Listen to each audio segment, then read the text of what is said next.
I remember my first rugby practice back as a teenager. It was during my high school days in Indonesia. I still remember the smell of fresh cut grass, the hot sun beaming down on a Saturday morning. Now, back then, we were barely a team. We had about three seasoned veterans coming from the year before, and the rest of us were recruited just to make up the numbers. Hell, most of us hadn't even touched a rugby ball. For me, well, I was considered a big guy for an Asian dude. It kind of made sense for me to join. We were taught the basic rules: pass back, run forwards, tackle that guy, you know, simple, easy stuff. I played as a forward in the side of 15, and my favorite part about being in my position was during a scrum.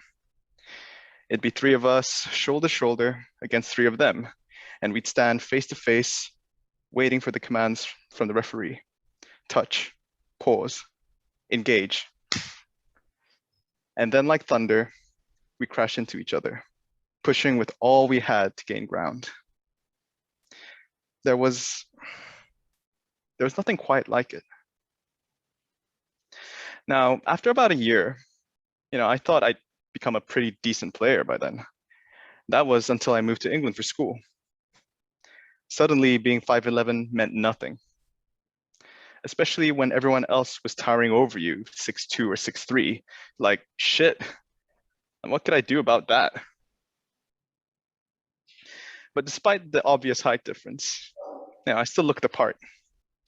I still had wide shoulders, strong thighs. So much so, the first thing the headmaster asked me when he interviewed me was, "Do you play rugby?" And that's how he sounded like. Very, very posh. He was very small in small stature, but he commanded enormous respect. Well, it turned out my school, Wellington College, was a rugby school. The school's religion was rugby, and they worshipped the first team. The first 15, they were called. They were like the gods on the field. They had they had a special pitch reserved only for the first team in their matches and training. No other student were even allowed to step foot on this field. It was designed almost like a mini arena for matches, with a high-rise pavilion built with benches that overlooked the pitch. Every other student outside of the first team had to walk around it just so they could get to the other practice pitches. And this was actually written as a rule by the school because they wanted their students to gaze at it, to gaze at this sacred ground, because we knew that being on that pitch was a prize. It was proof that you were the best among the best. Every rugby player in school dreamt of being part of this elite group, but the thing was, they were just that good. Many of the players represented England and Wales for their national team, like at youth level. The difference was truly heaven and earth for me, who, after my first recruitment trial, got placed into the seventh team. The seventh team out of 12 teams.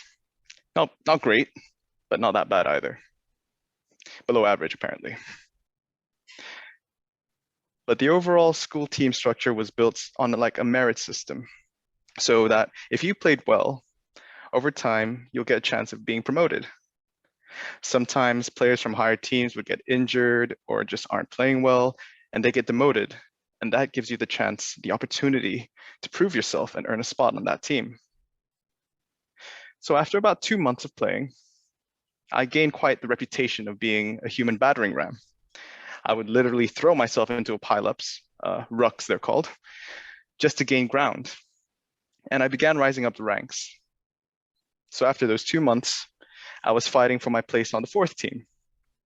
And I figured if I could at least keep my spot by the end of the year, right, the season, which was for another month or so, I might actually be in touching distance of the first team by next year. I had a goal, and it was really close. One day, during a routine practice session, it was raining particularly hard, and the winds brought this freezing cold that came down. You know, the type of cold that pierced you to your core. It is also what you'd call, you know, your typical English weather. At least it wasn't Scotland, we used to say. After our usual drills, we always ended up practice. We always ended practice with inter-team matches, and that's how you would prove yourself. We were facing the third team, and it was the second week, for me at least, facing them in a row. And things started out well in a nitty-gritty, tight match, no points yet. But eventually, we got our best chance on a breakaway. Our winger took it up the pitch, and I was right behind him, about 4 feet away. And moments before he gets tackled, he passes the ball to me. As I turned to receive the ball, I was spear tackled from my blind side and landed shoulder first into the ground. In fact, I hit the ground so hard, I actually blacked out. I can't even begin to tell you how long I was out because for the life of me, I can't even remember. But when I finally came to, I got my vision back and my head was spinning. A couple of my teammates came over to pick me up, and the moment they touched me, there was a sharp, searing pain in my shoulder that jolted right through me. I was immediately awoken by this shock of just how much it hurt. But eventually I got off the pitch, they laid me down on the side, but something didn't feel right. I never played another game of rugby after that. I never got to play for the first team, stand on the main pitch. Turned out I had a partial tear in my shoulder and a spinal injury, which I only found out years later was actually a disc hemorrhage, which required surgery the moment it was properly detected, about 8 years later.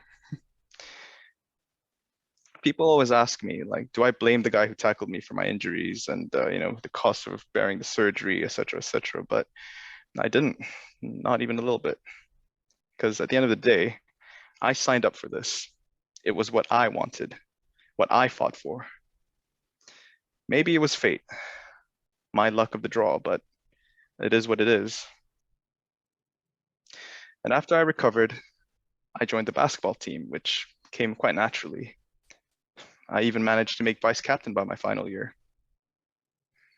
But every time I walked by the main pitch since, I'd look out and I'd always wonder what could have been. Thank you.